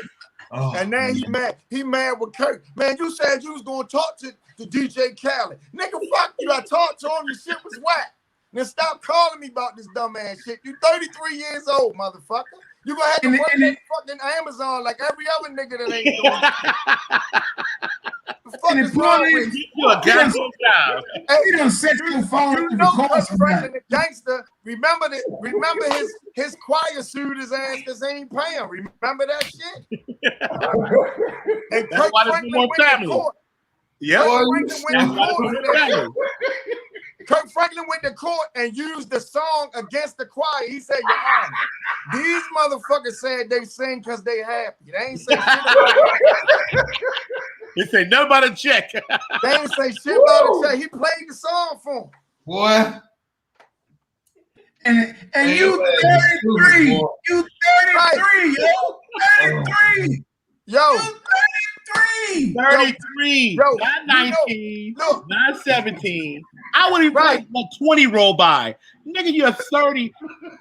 33. Right, that's a And you want to biblical talk number. about daddy. Daddy, see how you talk to me, daddy? What the Man. fuck? Right. People call him dad and Eh? daddy. Daddy, And what then you, he Daddy, gets why some you more Donnie cussing at me? Brasco What the- shit. He gonna record his father, right? And this the thing, 33 is a biblical number. Jesus was goddamn schooling the elders at 33. Right? This nigga sitting up here beefing with his father. Come on with it. He should have been mad with Kirk Franklin for what he did to his face. He should have had a conversation about that shit. Cause that nigga's face is smooth as shit. He looked like a transvestite. I don't understand. His face too fucking smooth. He looked like Beverly Johnson. I thought it was great to say like Vanity Six. Oh shit! This nigga look like an Ebony Fashion Fan model with a mustache. This motherfucker face is smooth as a motherfucker. Hey, boy. It ain't nobody's business. That's family business. Hey, Nobody's man. business. Hey, the crazy thing about it, it backfired because he thought everybody was gonna cancel him. Right. Everybody's like, Kirk didn't do nothing wrong. Right. Exactly. Nigga gonna buy his album right now. A sidekick. He forgot who his audience was. Right. Yeah. This ain't motherfucking Mel Gibson when he cussed his daughter out. Remember Mel Gibson cussed his daughter out? Yeah, the 9-year-old. Yeah. You talking about black people who understand a good cursing out and a good ass whipping is good parenting. You know how many people who heard that recording, who heard it, when they got done, they was like, that's it? Right. I didn't hear that. What do you do? That's all? How about you? They got walked off. I thought you had something for me to hear, man. They was almost upset because Kirk let him off easy. Like, you ready to drive over there and whip his ass? Play that shit again. I missed something. This what I said, man. Watch the compressor cuss you out. This what I said, right? Boy, y'all stupid, nigga. This is what I said. I can't listen to nobody that go to the public about their personal business. Mm-hmm. I don't give a shit about your cause. If it's family oriented, lead it in the house. Don't even take it to the playground. But when you talking about going live and saying it loses. I don't even want to hear that shit. I don't give a fuck. I really don't want to hear nothing you talking about because don't nobody care about what you talking about. You talking like your mama. You talking like your baby mama because Kirk done left Houston, then got himself together. He stole all the guys' property. He did what he had to do. He apologized. Stole all the guys' property. He stole all the guys' property. He out there, he had to dress up. He put on Sunday's best because, we got to be able to get it together. And you're a good nigga, man. I'm sick of y'all fucking with Kirk. Leave Kirk little ass alone. I'm sick of motherfuckers. Fuck with this little 5-foot ass little boy. Now he trying to quiet direct him and Ty Tribbett, him and Lecrae, all these little niggas. Leave these boys alone, man. Hey, Kirk's son, leave your daddy alone and be a help to your fucking father. Now, cut it out. Now you sick of this little shit. That is family business. Family Listen to niggas that be going and put their shit out there, huh? And then bring your ass to the tube and talking about Larry did me dirty and DJ Sidekick, he supposed to buy me some Jordans, but he wore them first. He didn't want to send his son that. Antoine Scott is my father. He said he was going to take when he got off from doing counting supper with these fucking hooligans up in here in the goddamn corridor. Get the fuck out of here. Wait, leave your daddy alone. In the corridor. Kirk Franklin is the Easy E of gospel. I'm sick of this shit, man. I'm sick of this shit. It's so fucking retarded, y'all. Y'all know I ain't bullshit. This little boy need his daddy. Mm-hmm. This nigga 30-something years old. And Kirk is already there. Now Kirk can tell the nigga, you ain't gonna make it being in front of the camera, but I'll show you that day. I show you how to get the money behind the camera. Don't nobody want to see you. You probably can't dance. You just can't up and be 30 and saying, all right, I'm a rapper. You gotta be gifted with this shit here. You gotta be doing this since you was 15. You can't start rapping at 30 at karaoke. Because some broad done told you you got a sexy voice, you should be a rapper. Hey, Grady. What? Somebody said in the chat that he said that Kirk's son said TD Jakes was on the three-way and he ain't chime in. Could you imagine if TD Jakes would have said some shit? He'd been like, listen, Kirk. That nigga sound like a walrus. Listen. Child, thou art loosed. That nigga word. That motherfucker say everything with an S got a TH in it. That nigga said, if you ever talk in front of goddamn TD Jakes, it probably sound like a ceiling fan, like that draft hit your ass when the motherfucker got a lisp that fit. Listen, I don't believe he was on the goddamn phone, first of all. No, he wasn't on the phone. No. He just lied. He was trying to hurt him. But that's some old snitch shit. Feminine, no, that's feminine behavior. Only time I feminine. Say you do some shit like that is if it's like molestation or some shit like that. You understand? Hell Other yeah. than that, that's family business. That's family business. Yeah. So put it like this. You're a man who got cussed out by another man. That's the end of the goddamn story. Where your daddy? Are we done or we finished? Right. Right? Are we done? Are we finished? It's sad, man. That light. It's people that want the light. Remember what I said. They want to what? To do what? They want to look good first and win second. Mm-hmm. Now, his father is a producer for TV shows. He's a producer for music. Excellent musician. Hell of a choir director. Okay? And his father can really dress when he want to. Now, Kirk Franklin be wearing some fly shit with the big shoes. That little short nigga can dress. Now, the son here, with the wide face, look like the folded napkin that's pressed up like it looked like when you open up the dang on envelope with the V. I was like, okay, because right? You see the thing and it bend over it, right? You know, look at Great. I'm so glad you ain't no damn cab driver because you take a motherfucker the scenic route every time. Nigga, I was going right up the street. Right. You like, nigga, I said go straight, make it left, and then make it right. You take a motherfucker all around the back way. I don't know. I just love doing that. Because I like to keep niggas there. They be sitting there like, what's going on? I'm like, you gonna do what I say. Because I got you. Said every goddamn thing about Kirk Franklin that you could say. Like, the nigga is approximately 5'3", about 147 pounds. 240 songs. The nigga got real expensive taste. You sound like you doing a dating profile on this motherfucker. What is your point, man? I'm saying the boy got a real father that made history. Just enjoy life with your daddy while you're here. All that stuff, the world don't need to hear nothing about it. So let's move on. Breonna Taylor, man, her death anniversary, right? It's and the boyfriend is he's cleared of all charges.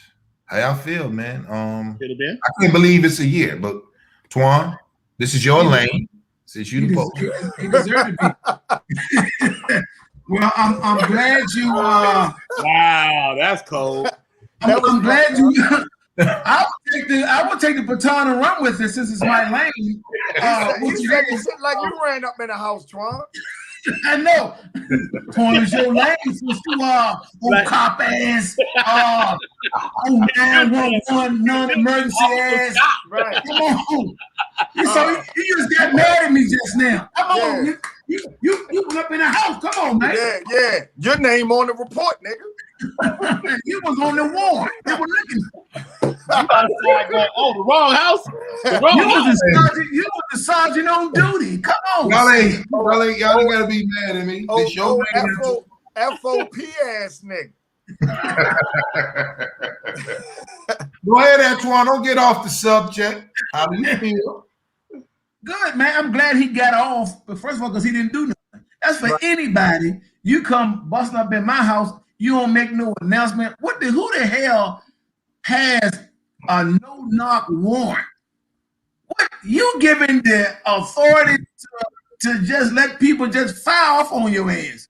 You can bust in my house, and if I shoot you, I'm wrong. You don't make no announcement. Police, get down. No nothing. Just bust up in the house. That is so wrong on so many levels, which need to be changed in any state. In any state. And I'm happy he got off. I hope he sued him for every $1 million he can get to try to live his life, because he lost the love of his life in Breonna Taylor. That was a senseless death, which shouldn't have never happened. And then they go up in the house trying to find some drugs, which there weren't any. Right.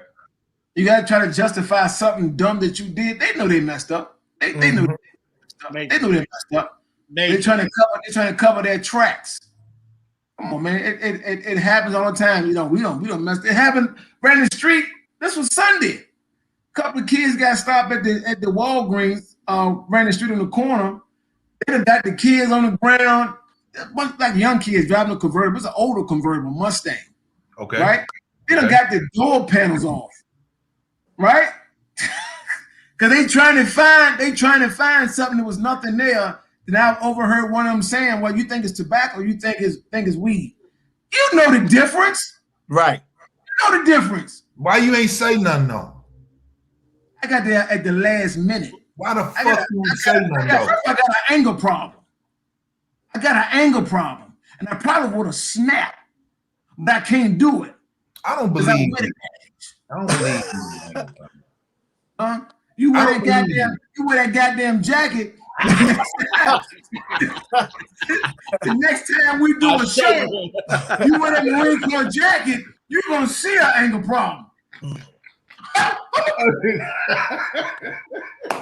I'm just saying. Go ahead. No, it's messed up, man. There's certain laws, man, that's just sometimes stacked against us at times, and what they did for me, man, to them, it's no nonsense, man, to have a no-knock warrant to come in somebody's house and just do whatever, and you fire back and you in the wrong. That's just crazy. And she lost her life senseless because of some dumb acts of some police officers. Larry? Well, I'm gonna break this down real concise. Come on, Larry. Really is about social status and economic empowerment. Once again, we're gonna always be begging for motherfuckers to be nice to us until we pool our resources, buy fucking politicians, which put pressure on the police, and then we won't get treated that way. Until we respond collectively and respond like the Jewish community, when you do something to one of them, you do it to all of them. Right. We're gonna always be in this situation. It's as simple as that. Economic empowerment, a collective economic response, and when we have economic power to buy politicians, they control law enforcement, and then we'll see a change. Until then, we're gonna be marching in the streets asking our oppressor to be nice to us. Sidekick. Yo, that's it right there. Both points. You know what I'm saying? You can't.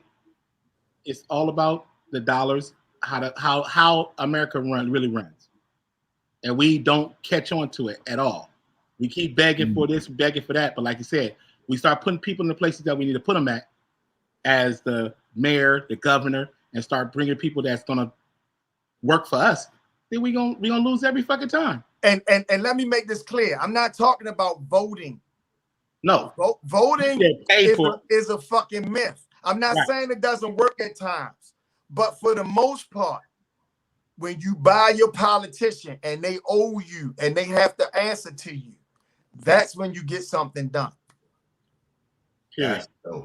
That's dope. So I guess I know y'all heard about the elementary school in North Carolina displayed hashtags like slavery for life for 4th grade Civil War assignment. Now, I'm gonna start with you, Twan, because I think is Virginia still Commonwealth? Is it still Commonwealth state? Sure is. Okay. Yeah, that shit ain't changed, nigga. I say it was different. Twan, you're in the Commonwealth state, aren't you? It sure is.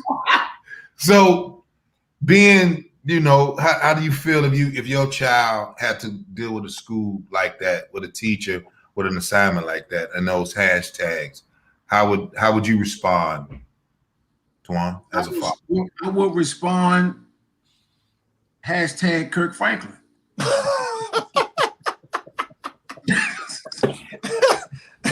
Brothers and sisters. I'll be calling mother. Who sent this mother to my son? But then I will put my foot in your mother. It will be the same response. Damn project about some damn hashtag slavery. And hell, man, that's the way you trying to keep keep my little boy, trying to keep him oppressed because you trying to fight about some damn slavery. Don't do that.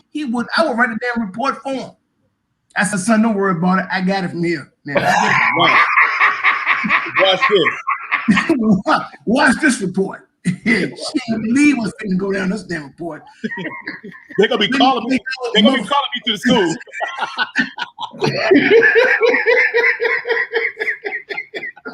Typing words as hard as a bitch. Mother, you ain't like that. They're gonna be calling your ass to the school. Woo! Man. You asked me, Grady? Yeah, I'm asking you, big bro. Once again, going to the oppressor, expecting them to educate our children properly. They not. That's another thing we got to stop doing. Expecting our oppressors to educate our children properly. It's not gonna happen. And so again, they do this shit where they can get away with it. And if you look at the educational system, right, they start your history with slavery. Because that's what they want you to think that's the only thing you was ever been. They don't tell you about you built the pyramids. They don't tell you about the oldest remains was found in Africa. They don't teach you shit about your real history, about we started everything. We were the cradle of civilization and all that shit. They only teach you the accomplishments of white people, which is another extension of white supremacy. They teach you to go to work for somebody and be a worker. They don't teach you to have your own business, economic empowerment, which gives you true freedom. You're not taught that shit. So we either got to start having our own schools and fucking, or also you got to have conversations with your children on your own where you can offset the bullshit and the brainwashing that they're going to learn when they go to these fucking schools. And as parents, you have to be active in your child's education. Like, you have to know what's going on, and you have to have a voice and a presence so you can go to the school and say, this is unacceptable. This motherfucker needs to go. But that's really not the problem. That's just a symptom. So every once in a while, when a white teacher act out of pocket and do some shit like that, it's really just a symptom of a deeper problem. Jacket. Exactly. I mean, you gotta understand something. They do that on purpose because they know they could get away with it. Mm-hmm. Damn. They do stuff like that on purpose because they know first thing they're gonna get shine from it. And in this Trump afterlife, that's all Trump did was get shine for the dumb shit he did. So every Midwestern redneck, I really am racist, but I've been hiding all this time. Now I can say some shit because, hey, Trump got away with it. Hey, so-so get away with it. We'll get away with it. I'm white. That white privilege shit. That Karen shit. And they do it and pretty much get away with it. We get angry. We talk about it. It's a rah-rah. But they'll be either back at that school or at the school down the street or around the corner, or the next city up higher or lower, and right back into teaching the same type of shit, just making it until they get to that point where they get that pride or that I'm gonna say it again. Because the problem is most school systems are privatized. So once you privatize something and you have a CEO, now it's not about me educating you and preparing you for life. It's about fucking dollars and cents. Exactly. So if I'm creating money for my shareholders and whoever the fuck I'm really beholden to, once I privatize the school system, those are my bosses. And that's the issue. You got CEOs running this shit, and it's not run by the city or municipality. They got a kind of like an overreach over it, but it's really about money. It always comes back to money. And so they reduce it. See, I work in the school system, so I know. They reduce the children to dollars and cents. They pass them along. They not really learning shit. They not, they not educating them. They just have the numbers. As long as the numbers look good, then I'll get this much money for my budget next year. Next year, exactly. That's all it's about. We all got a teacher that you remember from when you was a kid who loved teaching. Like they was in your ass. They follow you from class to class. They made sure you was passing on your classes. They were the ones who call your mama when you get fucked up. You like, I'm not even your class, Miss White. I don't give a damn. You was a 6th period acting stupid. I'm calling your mother. Right. Or they would come to your fucking house. Come over. They will pull up. Pull up on you. These tests was not done. We're gonna do them right now. Like, you know what I'm saying? They don't have that no. These teachers don't care because, like you said, it's all about that funding for next that funding for the next, my check, the president check, the principal check, the vice principal check. We all got to get our money. We it's like, hey, whatever we got to do to get that passed by. So I'm glad you brothers spoke y'all feelings, but I'm on that Nat Turner shit. Oh shit. If they'd have done to my children like that, I would have to go to the school just so I could argue. And then hopefully the conversation gets to that level where tension is there. Because remember, it's violence that rules shit. Fear and violence rule United States of America. So if you spit in one of these motherfuckers' face, they got to go tell that. This is what I did. Remember, a lot of people are bullies until somebody beat up bullies. And then them bullies go run and hide because they done got jumped and moved on. So I'm just going to say, I'm glad that I don't have that, but I got a granddaughter that's come behind it. I don't fuck around because I know what it feels like. I know what it feels like for your innocence to be, stripped from you, and most of us just say, hey, well, how do we cope with it? How do we cope with being shitted on? Well, they feed us. We got a good job. I make good money, but you still is 3/5. You still are fucking 3/5 of a human. So what do you do now? And I think we just sometimes, somebody hand gonna have to hurt. It's gonna have the red, palm. Like I slapped shit out of that nigga. You know what I mean? You know what's funny, Grady? My mother actually did that when I was a kid. See? I had a teacher's aide who slapped me, right? And back then, kids really wasn't disrespectful. I wasn't a disrespectful child. No. So for the teacher to slap me in the face, it was unwarranted. My mother went up there and slapped the shit out of her and then jumped on it and started whipping her ass. Good. And the only thing that stopped her was I had one of those teachers who taught everybody in my family. So she was a respected lady. Her name was Miss Parham. Big lady. She used to look like Sojourner Truth and shit. Big lady with like gray hair, about 6 feet tall. She said, "That's enough, Pam." And that's the only thing that stopped my mother from. My mother would still be whipping Miss Jackson's ass. Her name was Miss Jackson. That's how it's supposed to be, man. I just think She said, "Bitch, you put your fat, funky hands in my son's face." And then next thing I know, pow! And then we was in the hallway, so that shit like echoed through the whole hallway. It was like smack, and then she just started whipping her ass. And you gotta understand, us as parents, we talk too fucking much. It ain't even supposed to be no talking. You supposed to be ready to ride. As soon as you get out the car, well, go get that Anglo-Saxon bitch. Baby, which one said it? Which one said it? So you know I ain't playing. Anglo-Saxon. come here, you know what I'm saying? Bring your retarded, nasty ass here. You know what I mean? You out here licking dogs in the mouth and they lick their own ass.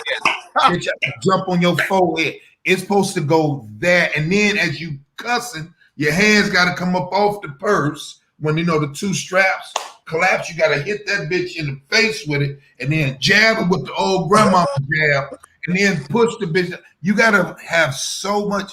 That's why Oprah beat the shit out of the dude. He said, "What the fuck did you say to Miss Miller, you fat nigger?" And she said, "Get my chillin' out of here. Get my chillin' out of here." It's not enough women and men acting like Sophia big booty ass down in town. If we had that, we'll be all right. We'll be all right. I'm a beg to differ, Grady.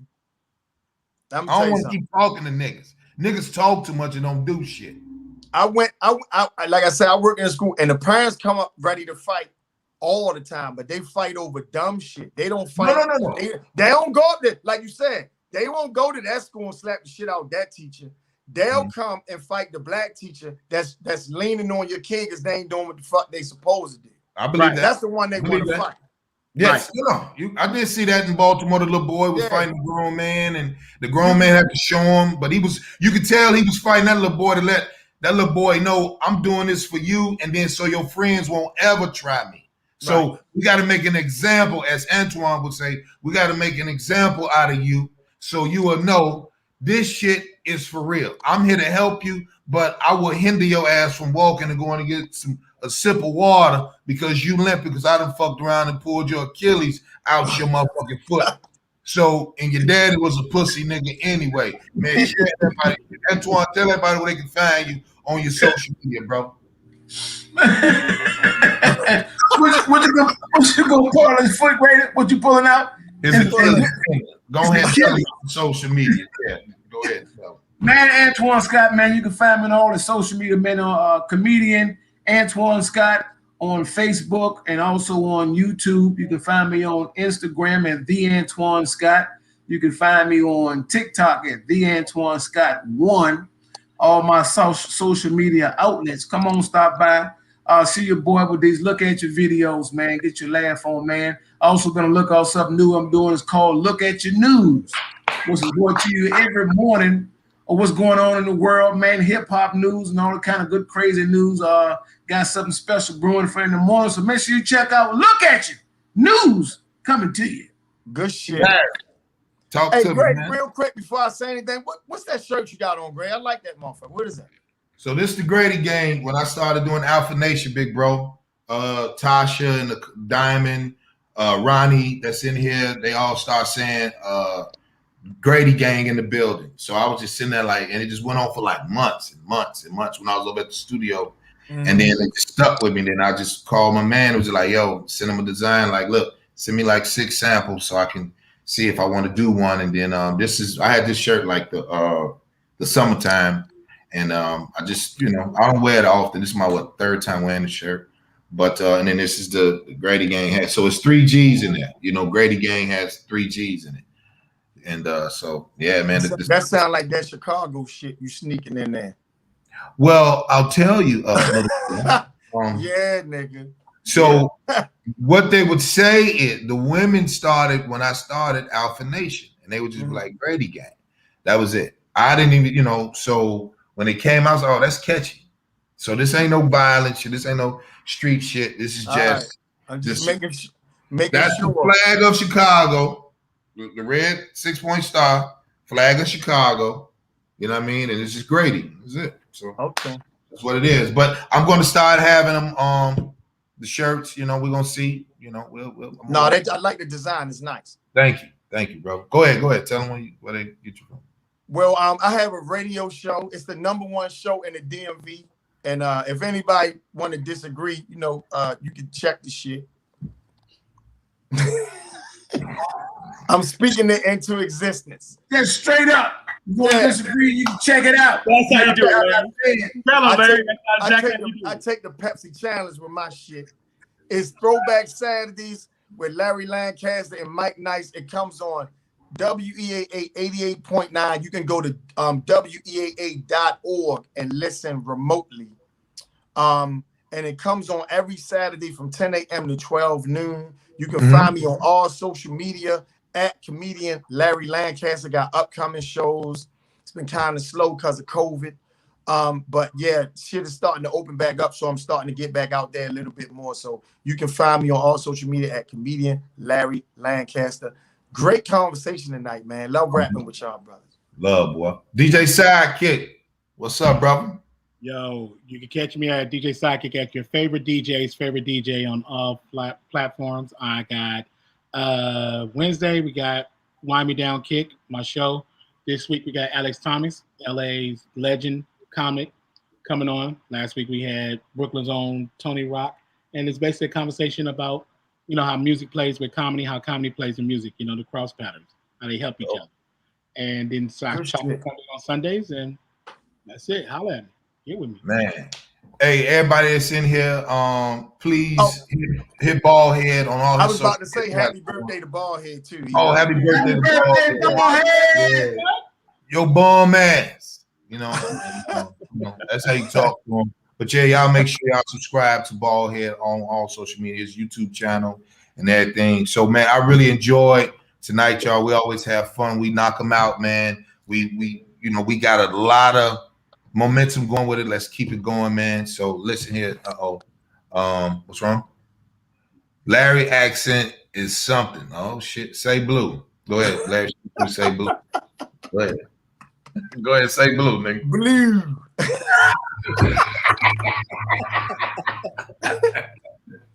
So listen, y'all. Love Lace. That's Love Lace. She chime in a lot, man. So I'm gonna tell y'all at Grady Comedy, Instagram, Twitter, Ray Grady, Facebook. Subscribe to my email list, raygrady.com, as well as subscribe to Alpha Nation, my YouTube platform. Thank y'all for watching. Alpha Nation as well as growing. I try to do something different. Ronnie, I saw your comment, mama. Everybody that's paying attention, Tasha, all the sisters that's in the chat room, the real originated Grady gang members is what I call it. And man, I'm proud of y'all, man. Proud of all of us staying healthy.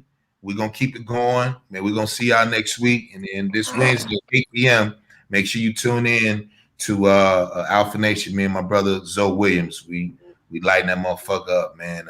It was a great interview to have Mike Hill on last week. So what we're gonna do every time, and then eventually, when I want it to get right, I'm gonna have all of us. We're gonna be, we're gonna do Alpha Nation together. You know what I'm saying? So that whole week is just gonna be Alpha Male Mondays, Alpha Nation. We're gonna do a show. So I got something in store for us, but we're gonna rock out, man. If y'all like the merch for the Alpha Male merch, the one Antoine got on, the one DJ Sidekick got on, Cash App $$RayGrady9, and then go to the Instagram and pick which one and go ahead and support. Hey man, thank y'all. Everybody be safe. Love y'all. We'll see y'all next week. Peace out. Love y'all, man. Blessings.